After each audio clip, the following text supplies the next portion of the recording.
"She's just a nobody," Mom laughed at me. Until my brother's fiancé Googled my name and everything changed. Hi. I'm Rachel Thompson, 32 years old, sitting at my parents' mahogany dining table for what was supposed to be a celebratory dinner. My family has always treated me like I'm invisible, the forgettable daughter who never quite measured up. She's just a nobody with some office job. My mother Barbara laughed dismissively when my brother's fiancée Jessica asked what I do. Nobody at that table could have predicted what would happen when Jessica picked up her phone and typed my name into Google. Before I continue my story, where are you watching from today? If you're enjoying this already, please hit that like button and subscribe to the channel. Trust me, you'll want to stick around to see how my family's faces changed when they discovered who I really am. I grew up in Westlake, Ohio, a tidy suburban neighborhood, where appearance was everything, and status was measured by the size of your home and the colleges your children attended. Our two-story colonial, with its pristine lawn and seasonal wreaths on the front door, was the perfect setting for the family my mother Barbara wanted everyone to see. Inside those walls, the family dynamic was crystal clear. My mother, with her perfectly highlighted hair and country club membership, orchestrated our lives with precision. Everything revolved around image and achievement. My father Thomas, an accountant at a respected firm, was kind in his quiet way, but ultimately deferred to my mother in all family matters. He was the definition of passive, always choosing peace over confrontation, even when it meant sacrificing my feelings in the process. Then there was my brother Michael, 3 years older and the undisputed star of our family. From his first Little League home run to his high school valedictorian speech, Michael could do no wrong. His room was a shrine to achievement, gleaming sports trophies, academic medals, and framed acceptance letters. My parents attended every baseball game, every debate tournament, every awards ceremony. They beamed from the front row, taking endless photos, and bragging to anyone who would listen. "That's our son," my mother would say, emphasizing "our" as if Michael were their only child. My earliest memory of disappointment came when I was 8 years old. I had written a short story about a girl who discovered she could talk to animals. My third-grade teacher had given me an A+ and written extraordinary imagination across the top. I ran home, bursting with pride, eager to show my parents. "Mom, Dad, look what I wrote," I announced, waving my story in the air. My mother glanced at it briefly. "That's nice, Rachel, but we're getting ready for Michael's science fair. Put it on the counter and we'll look at it later." Later never came. When I found my story days afterward, it was stained with coffee rings, unread and forgotten. This pattern continued throughout my childhood. In 6th grade, when I won a district-wide writing competition, neither of my parents attended the ceremony. Michael had a baseball game the same day. "You understand, don't you, Rachel?" my father said gently. "This is an important game for your brother." I understood perfectly. I was learning my place in the family hierarchy. High school brought more of the same. I joined the school newspaper, eventually becoming editor-in-chief. I won state awards for my editorials and short fiction. My byline appeared in teen magazines and local papers. Each achievement was met with the same lukewarm response from my family. "Writing is a nice hobby, Rachel," my mother would say, "but it's not a real career plan. You should focus on something practical like business or nursing." Even when my story was published in a national anthology for young writers, my parents declined to buy a copy. Meanwhile, they framed Michael's college acceptance letters and hung them in the living room for visitors to admire. By the time I left for college, I had stopped sharing my achievements with my family. I chose a university in New York as far from Ohio as my scholarship would take me. The distance wasn't just geographical. I was creating emotional space to become someone apart from the invisible daughter I'd been at home. During those 4 years, I bloomed. My professors praised my writing, encouraged my voice, and pushed me to submit my work to publications. Small successes accumulated. A poem here, a short story there. Each publication was a brick in the foundation of my confidence, built without my family's knowledge or approval. When I came home for holidays, I answered vague questions about how school was going with equally vague responses. I learned that speaking about my passions only invited dismissal, so I kept my growing success to myself. I sat through endless dinners, listening to updates about Michael's business classes, his internship prospects, his girlfriend from a good family. After graduation, when I announced my intention to stay in New York and pursue writing, my mother's reaction was predictably dismissive. New York is so expensive, Rachel. You'll be back home within 6 months when you can't pay rent, she predicted confidently. Maybe you can get a job at the community college if you want to stay close to books. My father, in his typical fashion, tried to mediate. What your mother means is that we worry about you. Writing is a tough business. We just don't want you setting yourself up for disappointment, my mother added, as if disappointment wasn't already the primary emotion I associated with family interactions. Over the years, as my adult life took shape in New York, I developed two separate existences. There was Rachel, the accomplished writer with a growing reputation in literary circles, and Rachel, the disappointing daughter who worked some job in publishing as far as her family knew. The disconnect was painful, but protective. I couldn't bear to offer my achievements only to have them diminished again. Phone calls home became exercises in omission. I listened to news about Michael's promotions, my mother's social committee accomplishments, neighborhood gossip, never volunteering information about my own life that mattered to me. I became skilled at deflection, turning questions back on the asker, keeping my responses superficial. Some might wonder why I maintained any relationship with my family at all. The answer is complicated, wrapped in layers of hope, obligation, and the stubborn belief that someday they might see me, really see me. Despite everything, they were my family, and some childish part of me still longed for their approval, even as the adult in me recognized how unlikely that was to ever happen. So I continued my twice-yearly visits home, steeling myself each time for the familiar feeling of fading into the background, of being overlooked and underestimated. I became the family ghost, present but not quite real in their eyes. And I learned to find validation elsewhere, building a life rich with meaningful friendships and professional respect that my family knew nothing about. When I moved to New York after college, I carried little more than 2 suitcases, my laptop, and determined optimism. My mother's prediction about failing within 6 months hung over me like a challenge. I was prepared for struggle, but the reality of breaking into the publishing industry in New York was even harder than I'd anticipated. I found a tiny apartment in Brooklyn that I shared with 2 other aspiring creatives. My first job was as a barista at a coffee shop near Union Square, working morning shifts so I could use afternoons to drop off applications at publishing houses and literary agencies. At night, I wrote at a wobbly desk crammed into the corner of my bedroom, often until 2 or 3 in the morning. Rejection letters accumulated. I taped them to my wall as motivation rather than discouragement. Each no brought me one step closer to an eventual yes or so, I told myself during moments of doubt. My first break came 8 months after arriving in New York. I landed an entry-level position as an assistant at a small but respected literary magazine. The pay was barely enough to cover rent and ramen, but the experience was invaluable. I absorbed everything about the publishing process, from evaluating submissions to copy editing to production. It was there I met Eleanor Montgomery, a senior editor whose sharp eye and sharper tongue made junior staff members tremble. Eleanor was a legend in literary circles, known for discovering major talents and her uncompromising editorial standards. For reasons I never fully understood, she took an interest in my career. "You have a voice," she told me after reading a piece I'd been working on during lunch breaks. "Raw, but distinctive. Keep writing." Coming from Eleanor, this was equivalent to effusive praise. Under her mentorship, my writing evolved. She pushed me to be more daring, to find the vulnerable places in my narratives and dig deeper. When I complained about her brutal feedback, she was unsympathetic. "If you want gentle encouragement, join a community writing circle," she said. "If you want to be published, listen to me." I listened. And I wrote. After my day job, after social obligations, sometimes in the early hours of the morning when the city briefly quieted. I developed a discipline that bordered on obsession. My first published piece in a notable literary journal came 2 years after moving to New York. I still remember staring at my name in print, running my fingers over the letters as if they might disappear. I called no one from my family. Instead, I celebrated with friends who understood what this milestone meant. From there, momentum built gradually. My byline appeared in increasingly prestigious publications. Editors began to recognize my name in submission piles.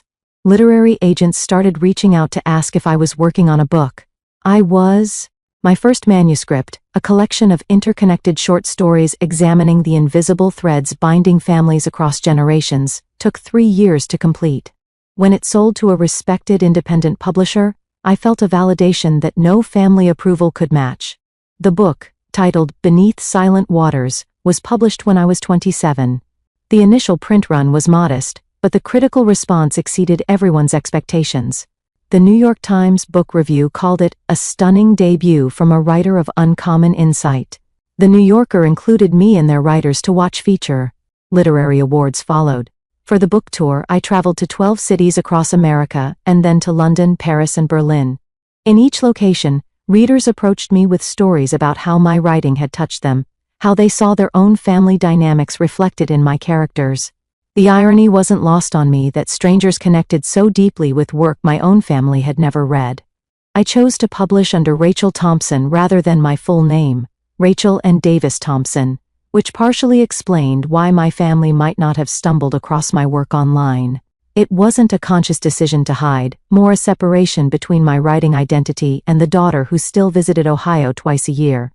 My second book, a novel titled The Weight of Unsaid Things, became what the industry calls a sleeper hit, starting with modest sales that grew steadily through word of mouth until it landed on the bestseller list 8 months after publication. The paperback edition featured quotes from famous authors I'd once studied in college classes. Surreal didn't begin to describe the feeling. By 30, I had an agent, a respected publisher, and the kind of career most writers dream about. My apartment in Brooklyn was no longer shared but my own, with a dedicated office where awards and framed book covers hung on walls. My work was taught in university creative writing programs. I gave guest lectures at Columbia, NYU, and other prestigious institutions. When introduced at literary events, the list of my accomplishments took longer and longer to recite. And yet, when I flew home for Christmas or my mother's birthday, I was still just Rachel, the daughter who had some vague job in publishing.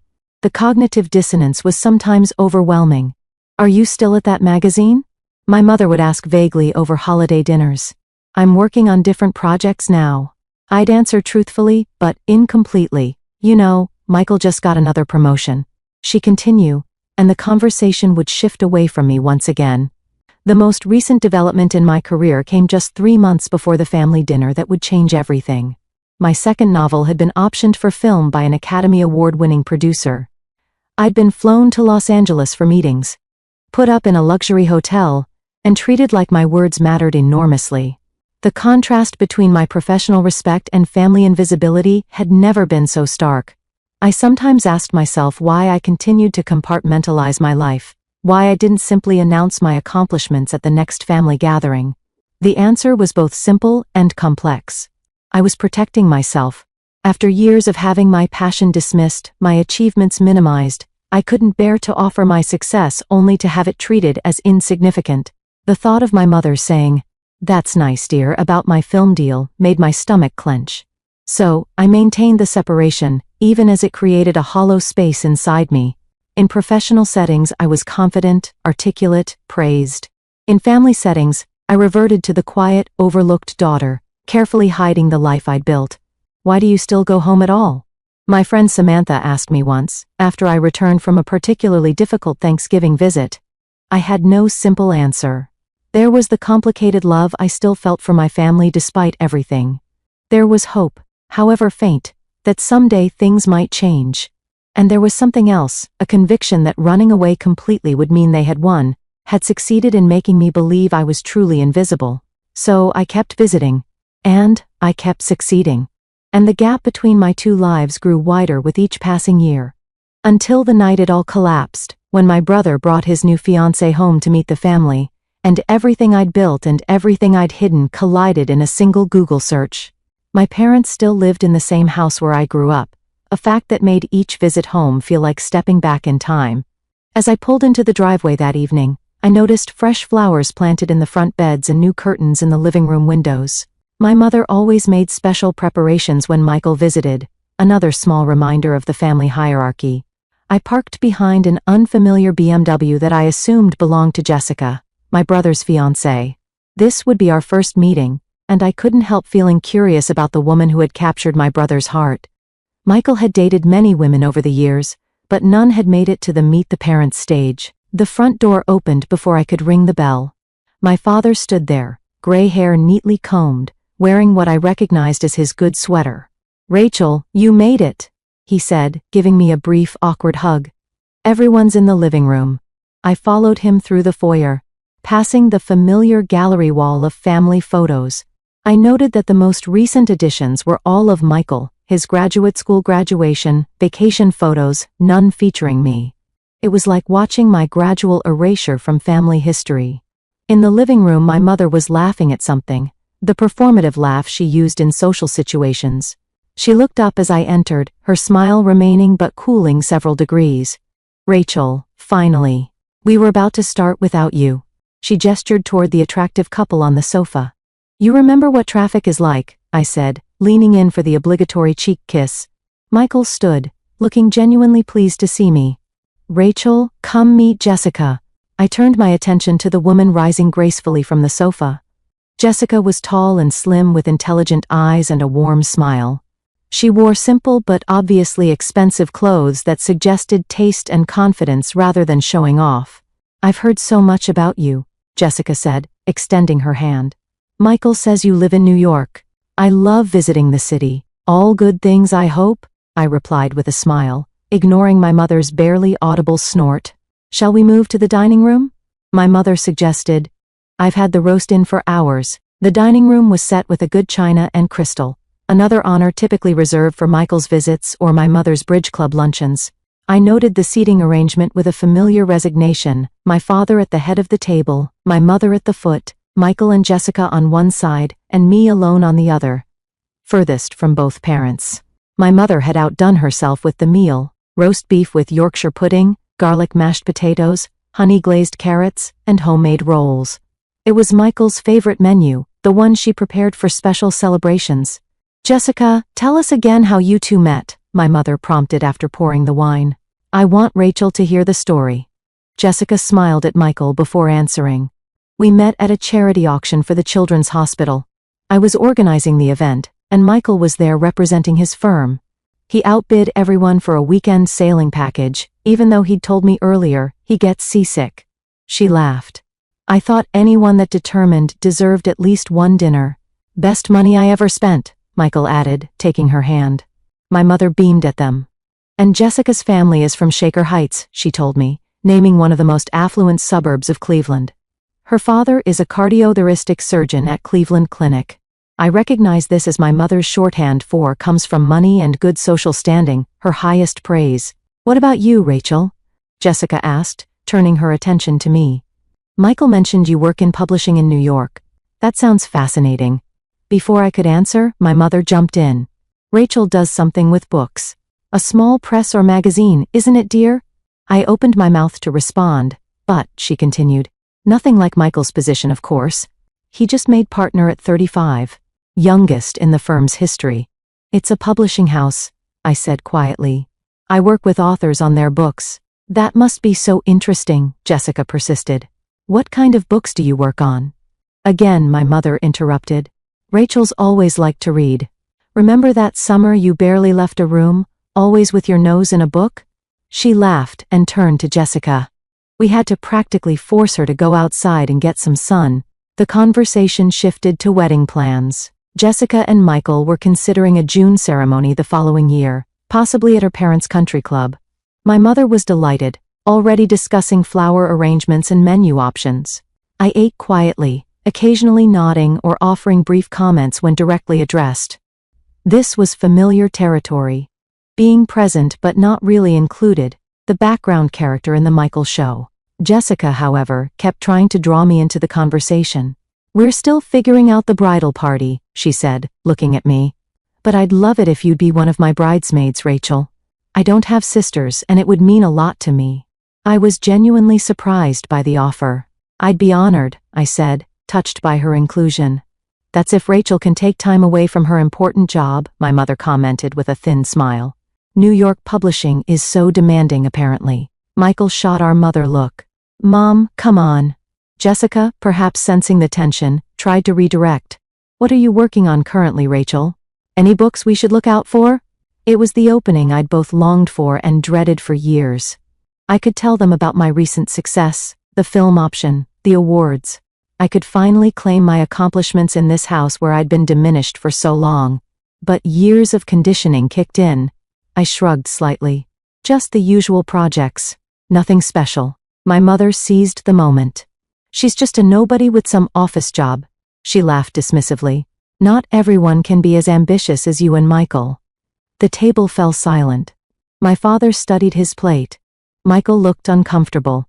I felt the familiar sting, sharper for being delivered in front of someone new. Jessica's brow furrowed slightly.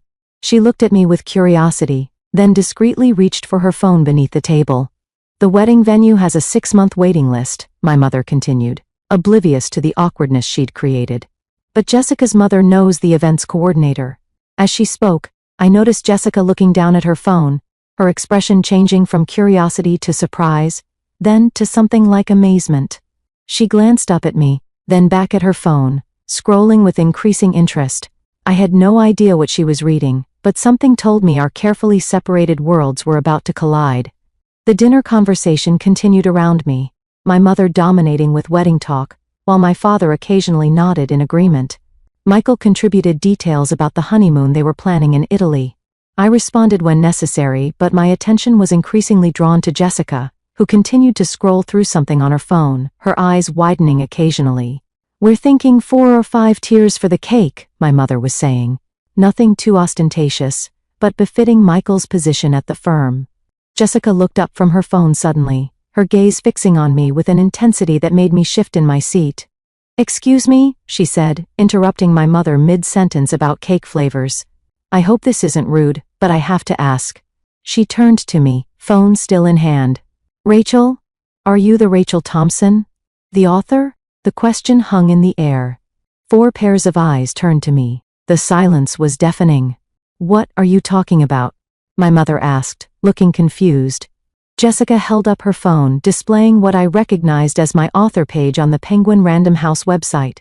Rachel Thompson, author of Beneath Silent Waters and the Weight of Unsaid Things, she read. Winner of the National Book Critics Circle Award and the PEN/Faulkner Award. She looked up at me, her eyes bright with excitement. "That's you, isn't it?" The photo matches. My heart pounded. The moment I'd both feared and secretly fantasized about for years was happening, and I felt completely unprepared. "Let me see that," Michael said, leaning toward Jessica's phone. His eyes widened as he scrolled through whatever was on the screen.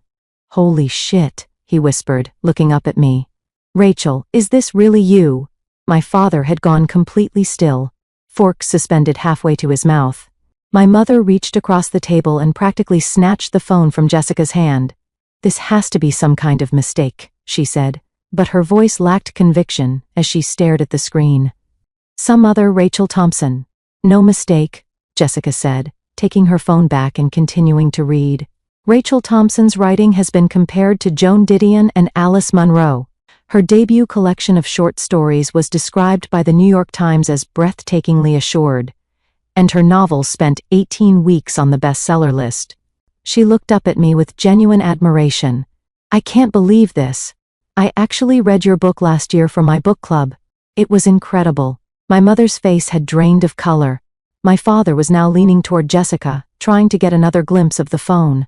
"There's more," Jessica continued, clearly unaware of the family drama she was exposing. "It says here your novel has been optioned for film by Paramount, with production scheduled to begin next year." She scrolled further. "And you were just featured in the New Yorker's 40 Under 40 list of influential artists." Michael was staring at me like he'd never seen me before. "Why didn't you tell us any of this?" he asked, his voice a mixture of confusion and what sounded like hurt. I took a deep breath, studying myself. This was it, the moment when my 2 separate lives collapsed into one. "I did try," I said quietly. "Many times." My mother shook her head.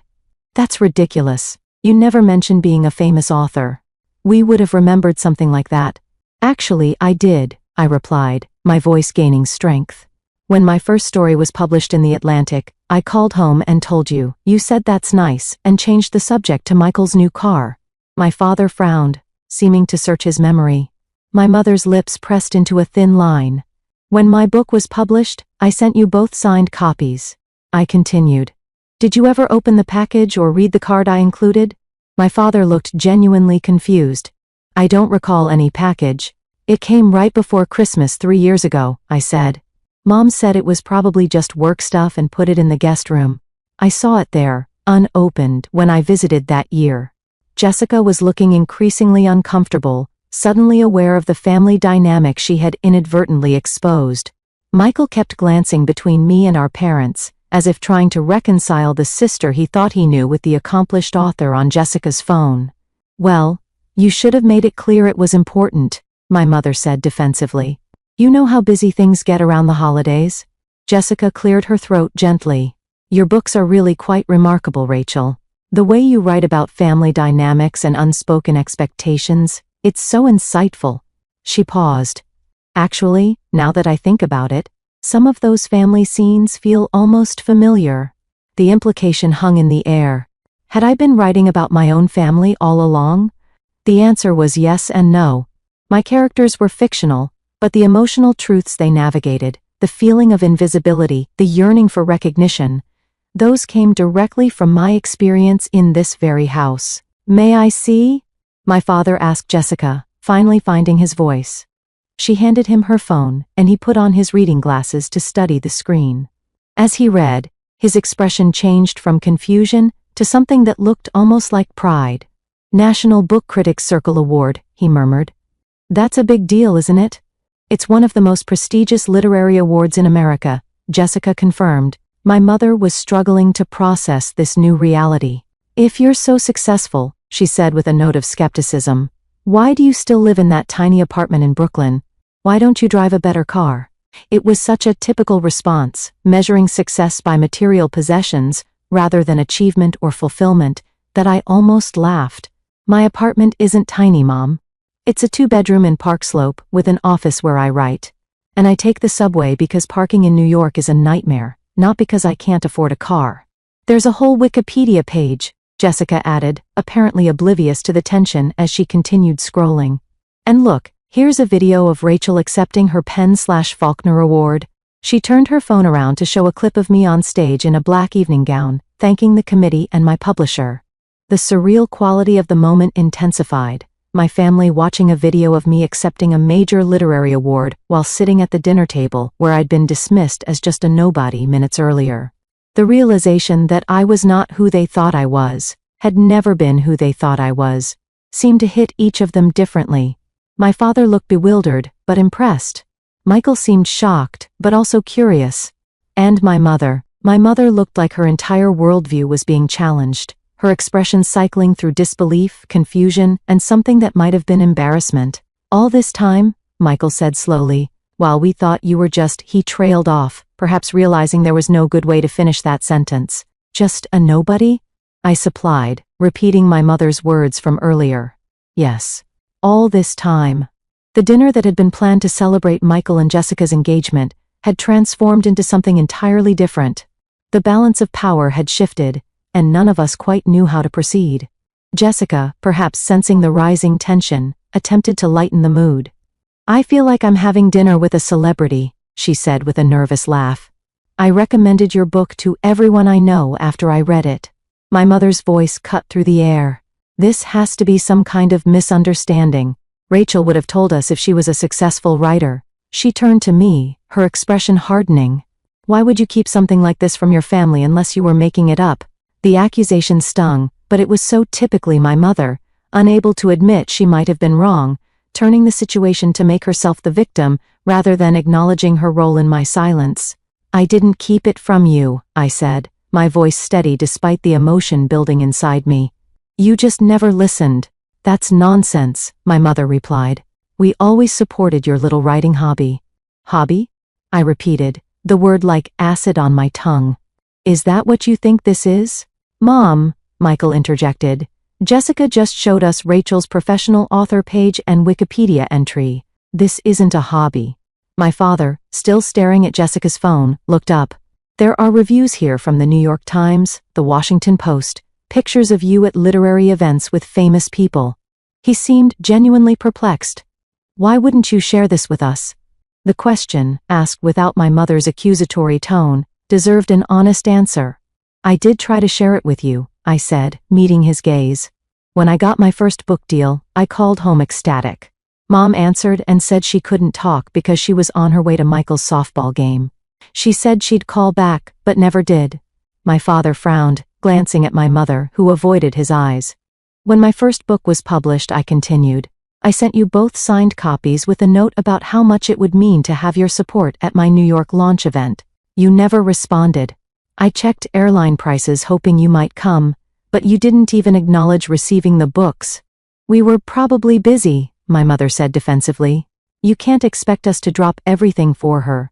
For what, Mom? I interrupted, years of suppressed feelings finally breaking free. For your daughter's greatest achievement? Because that's exactly what you did for Michael every single time. You never missed a single one of his games or ceremonies or celebrations. Not one. Michael shifted uncomfortably in his seat. Jessica placed a hand on his arm, her expression sympathetic. When I won my first major award, I continued. I called home from the hotel right after the ceremony, still wearing my formal dress. Dad, you answered and said Mom was asleep and you were watching a game. You said to call back tomorrow. When I did, neither of you picked up. My father's face flushed with what looked like shame. I didn't realize. I didn't know it was important. How could you not? The question burst from me with more emotion than I'd intended. How could my own parents not know or care about the most significant moments of my career? Did you ever once Google my name? Did you ever wonder what I was actually doing in New York all these years? My mother's lips thinned. You always were dramatic, Rachel. If your writing was really so successful, why wouldn't you make sure we knew about it? Because every time I tried, you changed the subject to Michael, I replied, my voice breaking slightly. Every single time. After a while, I stopped trying. It hurt too much to keep offering pieces of myself only to have them ignored. Jessica cleared her throat gently. Your novel, she said looking at me. The one about the youngest daughter whose art is discovered after she leaves home. Was that autobiographical? Before I could answer, my mother cut in. Are you saying you wrote stories about us? About family business? How could you do something so? I write fiction. I interrupted firmly. My characters are not you. But the emotional truth of feeling invisible in your own family? Yes, I drew on that experience. Michael was looking increasingly uncomfortable. I had no idea you felt this way, he said quietly. You never said anything. Would you have listened if I had? I asked not unkindly. You were busy being the golden child, Michael. That wasn't your fault, but it was our reality. My father, who had been scrolling through Jessica's phone, looked up with an expression I couldn't quite read. Some of these reviews mention how your work explores themes of parental neglect and conditional love. His voice was quiet. Is that how you see us, Rachel? As neglectful parents? The question hung in the air, heavy with decades of unspoken hurt. I took a deep breath. I see you as parents who had room for only one successful child, I said carefully. And I wasn't that child. So, I built a life and a career that didn't depend on your approval or even your awareness. And now here we are. My mother stood abruptly, her chair scraping against the hardwood floor. I need to clear the dessert plates, she said, though no one had finished eating. She began gathering dishes with shaking hands. Barbara, sit down. My father said with unusual firmness. This is important. What's important is that Rachel has apparently been harboring all these resentments for years, my mother replied, her voice tight, writing books about what terrible parents we are. Mom, that's not what Rachel said, Michael interrupted. And you did just call her a nobody less than an hour ago. My mother froze, plates in hand, as if she'd forgotten that comment. Jessica winced visibly. I never said you were terrible parents, I clarified. But yes, I was hurt, repeatedly. And instead of confronting you, I channeled those feelings into my writing. That's what writers do. We transform our experiences into stories. Stories that made you famous while making us look bad, my mother said bitterly. No one knows the books are connected to you, I replied. I've never said they were autobiographical. That's your guilt talking, not my words. The room fell silent. My mother remained standing, clutching the plates like a shield. My father looked lost in thought. Michael and Jessica exchanged uncomfortable glances. I considered getting up and leaving. It would be easier than continuing this painful conversation. But something kept me in my seat.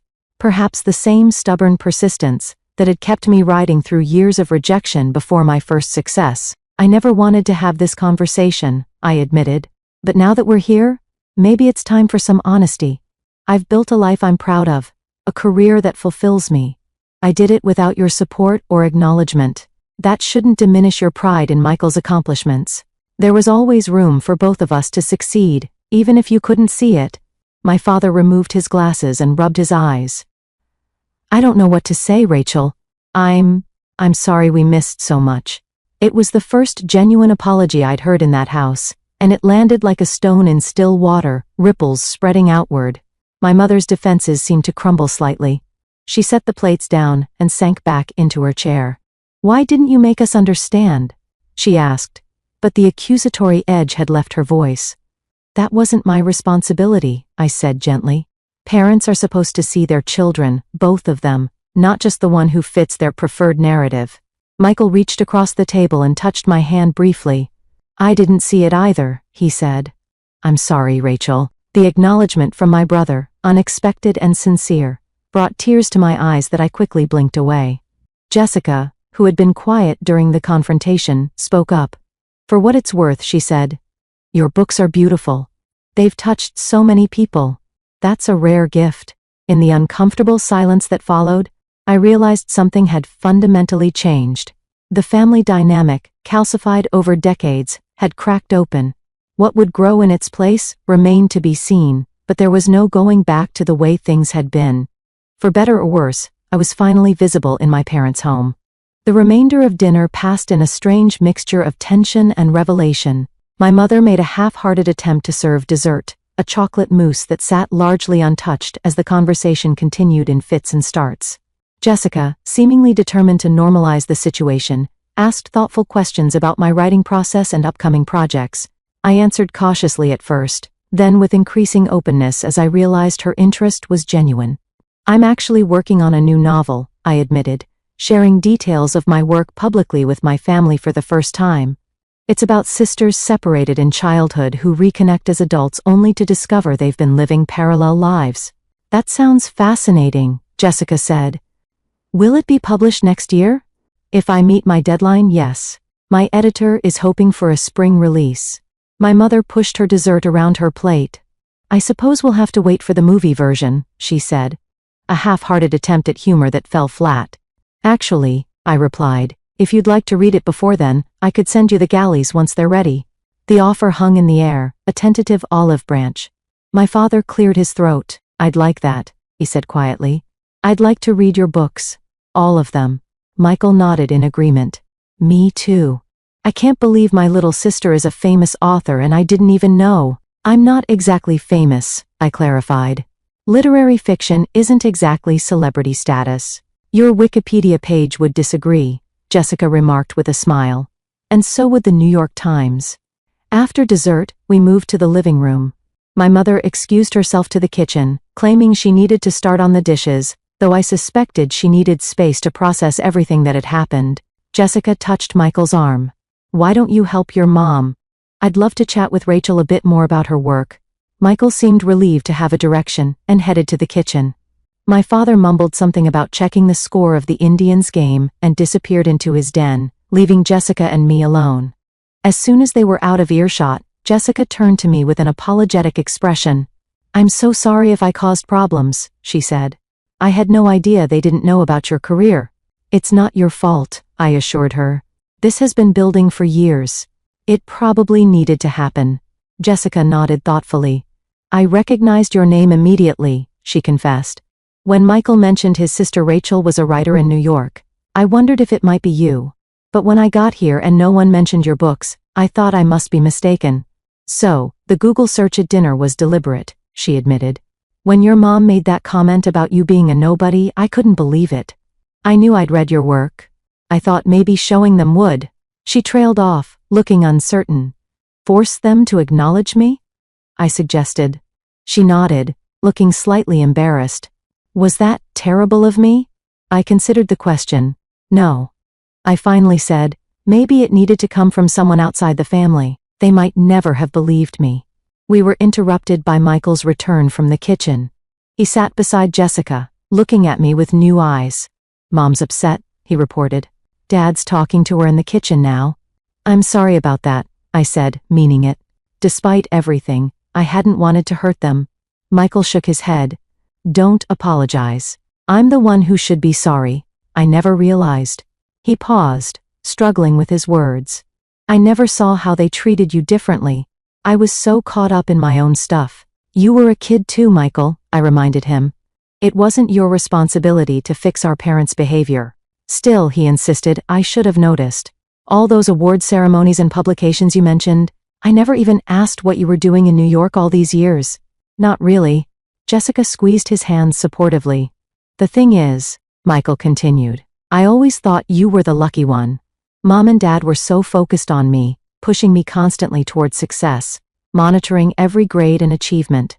You seemed free to do your own thing without all that pressure. I never realized the flip side of that freedom was invisibility.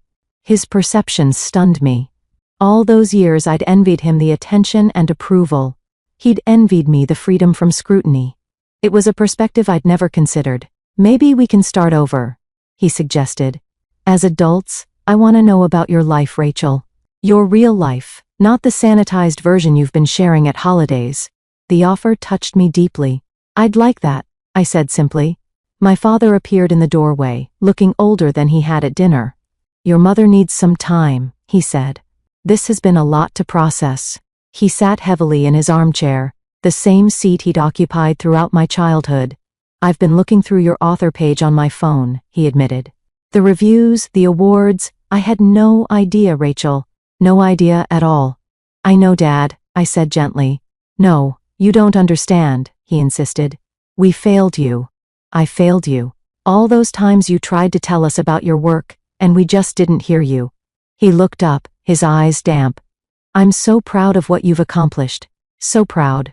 And I'm ashamed it took a stranger to make me see it. Jessica shifted uncomfortably at being called a stranger, but remained silent. It's not too late, I said, surprising myself with the words. To be interested. To be involved. If you wanna be. He nodded firmly. We do. Your mother too, even if she can't say it yet. The evening ended earlier than planned. The emotional revelations had exhausted everyone. As I prepared to leave, Jessica hugged me warmly. This wasn't the dinner I expected, she said with a rueful smile. But I'm glad I finally got to meet the real Rachel Thompson. I'm a genuine fan of your work. Michael hugged me too, longer than usual. This doesn't fix everything, he said quietly. But it's a start, right? I nodded, unable to trust my voice. My father walked me to the door. Will you come back for Sunday dinner next week? He asked. I'll have read your first book by then. We could talk about it. The invitation, so simple yet so meaningful, brought unexpected tears to my eyes. I'll be there, I promised. My mother remained in the kitchen, not emerging to say goodbye. I understood she needed time, that her worldview had been challenged in a fundamental way. Change wouldn't happen overnight. As I drove back to my hotel, I felt lighter somehow, as if a weight I'd carried for decades had begun to shift. My two separate lives had collided, and while the crash had been painful, perhaps something new and more authentic could emerge from the wreckage. For the first time in years, I allowed myself to hope that my next visit home might be different, that I might finally be seen, fully seen by the people who had shaped me for better and worse. It wasn't forgiveness, not yet, but it was a beginning. 3 months after the dinner that changed everything, a package arrived at my Brooklyn apartment. The return address was my parents' home in Ohio. I opened it with curious fingers to find my books, not the copies I'd sent years ago, but new ones recently purchased. Inside the cover of Beneath Silent Waters was a note in my father's precise handwriting. Rachel, I've read this twice now. The first time to know the story, the second time to hear your voice in it. I'm sorry it took me so long to listen. Your words are beautiful. They matter. You matter. Love, Dad. I traced his handwriting with my fingertip, feeling the indentations on the page. In the 3 months since Jessica had Googled my name at the dinner table, small changes had accumulated like snowflakes, gradually transforming the landscape of my family relationships. My phone rang, interrupting my thoughts. Michael's name appeared on the screen. Hey, did Dad's package arrive? He asked when I answered. Just opened it. I confirmed. It's unexpected. He ordered your books the day after that dinner, Michael said. He's been reading them over and over, Mom too, though she's less vocal about it. Our conversations had changed since that night. We spoke weekly now, longer talks that went beyond surface pleasantries. Michael had become genuinely interested in my life and work, asking thoughtful questions about my writing process and upcoming projects. How's the new book coming? He asked now. Just finished the second draft, I told him. My editor thinks it's the strongest thing I've written. That's great, Rachel. Really great. He paused. Actually, that's partly why I'm calling. Jessica and I were wondering if you'd consider doing a reading at our engagement party next month. From your work, I mean, something that matters to you. The invitation stunned me. Are you sure? It's your celebration. I don't want to take focus from us. Michael laughed. Rachel, my sister is a celebrated author. I'm proud of that. I want our friends and family to know who you really are, not the version we all pretended you were for so many years. His words touched me deeply. Then yes, I'd be honored. Great. And one more thing. Mom's been rearranging the seating chart for the dinner. She wants you at the main table with us and Jessica's parents. The significance of this wasn't lost on me. In our family, seating arrangements had always been hierarchical, with the most important guests placed closest to my parents. My traditional spot at family gatherings had been on the periphery, an afterthought. This change, small as it might seem to outsiders, represented a fundamental shift in family dynamics. Is Mom okay with all this? I asked cautiously. Michael sighed. She's trying, Rachel. It's not easy for her to admit how wrong she was all these years, but Dad's been surprisingly firm about it. I've never seen him stand up to her like this before. The thought of my father, typically so conflict-averse, advocating for me brought unexpected emotion. Jessica's been great too, Michael continued. She made Mom join her book club, and guess whose book they're reading next month? I laughed at the image. Mom in a book club discussing my novel? That I'd pay to see. She's nervous about it, Michael admitted. She's afraid she won't understand it properly or say the wrong thing. I think she's finally realizing what she missed all these years. After we hung up, I sat with my father's note and this new information, trying to process how much had changed in such a relatively short time. The family pattern established over decades was being rewritten, awkwardly but genuinely. My mother had called the previous week, our conversation stilted but revealing. She'd mentioned, almost casually, that she'd told her bridge club about my books. Marilyn Jenkins' daughter is an English professor at Ohio State, she'd said. She's apparently assigned your novel in her contemporary literature course. Marilyn was quite impressed when I mentioned you were my daughter. The pride in her voice, however reluctant, was new. She was discovering, perhaps for the first time, that my achievements could reflect positively on her, just as Michael's always had. It wasn't the pure, unconditional recognition I might have wished for, but it was progress. The engagement party came faster than expected. I arrived at my parents' home with a mixture of anticipation and apprehension. The house looked different somehow, though nothing had physically changed. Perhaps it was my perception that had shifted. Jessica greeted me with a warm hug. I'm so glad you're here early. Come see the setup in the backyard. The garden had been transformed with string lights and floral arrangements. A small podium stood near the patio with a microphone. For your reading, Jessica explained. I hope that's okay. Some of my family are big fans of your work. My cousin Abigail teaches English and uses your stories in her classes. Inside, my mother was directing caterers with her usual precision. She paused when she saw me, her expression softening slightly. Rachel, good you're here. I've put you at table 1 with us and the Clarks, she said, referring to Jessica's parents. And I've told the bartender to have champagne ready for after your reading. Such consideration from her was unprecedented. Thanks, Mom, I said simply, not wanting to make too much of it and risk her retreating. Your hair looks nice, she added awkwardly. The length suits you. It was a small compliment, but from my mother, it felt significant. My father emerged from his den, face lighting up when he saw me. Rachel, he embraced me with uncharacteristic enthusiasm. I finished your second book last week. The scene where the protagonist confronts her mentor at the awards ceremony, brilliant writing. We talked about the book for several minutes, a surreal experience in this house where my writing had been invisible for so long. My father had always been an avid reader, but now he was reading my words, engaging with my thoughts, seeing me through my work. As guests began to arrive, I observed a subtle but significant change. When my mother introduced me to her friends, she didn't just say, "This is Rachel, our daughter." Instead, she said, "This is Rachel, our daughter, the author. Her books have won several major awards." The pride in her voice, however newfound, was unmistakable. She was learning, late but perhaps not too late, to see me clearly. Michael and Jessica circulated among guests, stopping often to include me in conversations, making sure I wasn't relegated to the background as had been the pattern at family gatherings throughout my life. When it came time for my reading, Jessica's father introduced me with genuine admiration, listing my accomplishments with the respect they deserved. I approached the podium feeling a complex mixture of emotions, vulnerability at sharing my work in this setting, pride in my accomplishments, and lingering traces of the insecure daughter I had been for so long. I had chosen a passage for my second novel, a scene where a character finally finds her voice after years of silence. As I read, I was aware of my parents listening intently, perhaps hearing echoes of our own complicated relationship in the fictional narrative. The applause afterward was enthusiastic. My mother, to my surprise, wiped tears from her eyes.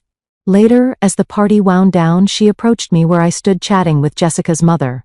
"Your reading was beautiful," she said, her voice uncharacteristically soft. "I never knew you could write like that." "You never asked to know," I replied, not accusingly but stating a simple truth. She nodded, acknowledging the point. "I'm asking now," she said. "Better late than never?" It was offered as a question, tentative and uncertain. The mother who had always been so confident, so sure of her opinions and judgments, was asking for a second chance. Better late than never, I agreed. Our relationship would never be perfect. Too much water had flowed under that particular bridge. But the current was changing direction, slowly but perceptibly. Where once there had been dismissal and invisibility, there was now recognition, however belated. As I drove back to New York the next day, I reflected on the journey that had brought me to this point. The painful years of being overlooked had fueled my determination to succeed, to create work that demanded attention. The irony wasn't lost on me that my family's failure to see me had ultimately made me more visible to the world. I had never written for their approval or recognition. I had written because I had to, because the stories inside me demanded release. Yet there was an undeniable satisfaction in finally being seen by the people who had shaped me, for better and worse. My phone dinged with a text from Michael. "Dad just ordered your books for his whole golf club. Mom's horrified about the inappropriate language they'll all read. Progress comes in strange forms." I laughed out loud in my empty car. Progress indeed. The invisible daughter had finally been seen. The nobody had become somebody, not because a Google search had revealed my accomplishments, but because I had persisted in believing my voice mattered, even when those who should have heard it first didn't listen. That persistence, more than any award or recognition, was the true measure of my success. So what about you? Have you ever been underestimated by family or friends? How did you respond when they finally recognized your achievements? I'd love to hear your experiences in the comments below. Also, if you enjoyed this story, please hit that like button and subscribe to our channel for more real-life experiences. Don't forget to share this video with someone who might need a reminder that being overlooked doesn't define your worth. Thank you so much for listening, and remember, sometimes the people who see you clearly are the ones you least expect. Your voice matters always.